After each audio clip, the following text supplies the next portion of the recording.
after warnings to keep away from Mexico. Those warnings come after the kidnapping and murder of U.S. citizens by a drug cartel. Even tourist-friendly hotspots have people wary of threats of violence impacted on both sides of the border. Joining me now, Lieutenant Chris Olivares of the Texas Department of Public Safety and Florida Congresswoman Laurel. LT, I always say that the Texas DPS is the last line of defense of the border. You came out strong last week. You say don't go to Mexico, don't do it. What made you get to that decision as a department? Well, Lauren, it's great to be with you. It's great to see that the message as far as fentanyl awareness is really resonating with not only the American people, but with spring breakers. But the whole purpose of that message, that advisory, was we want to ensure the safety of not only Texans, but everyone that travels into Mexico because of the increased violence between the Mexican drug cartels. It's not only, having to be mindful of possible targeted attacks, but also between rival cartels that are fighting each other over lucrative smuggling routes, as well as with the Mexican military.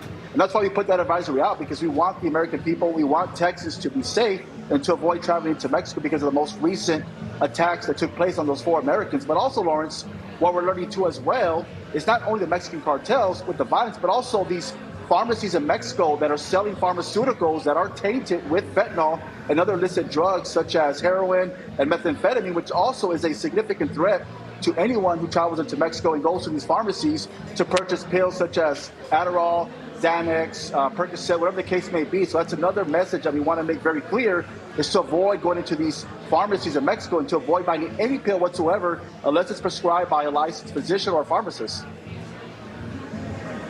So, Congresswoman, you have all the people saying avoid Mexico, but right here in Florida, there's still the effects of the border, of the fentanyl coming across that they have to deal with even here at home. That's right. And one thing that we're seeing is that today every community in America is a border community. Our Homeland Security Committee went this past week down to the southern border to conduct a field hearing.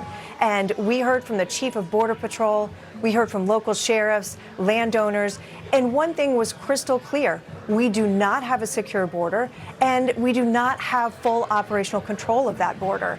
And your focus on fentanyl is so important because it is coming across that southern border into the United States, and it is poisoning and killing Americans every single day. We can only get to the root of this problem if we secure that border and keep our communities safe, and we have got to change the Biden administration policies that are letting the cartels bring all of this dangerous substance into our country.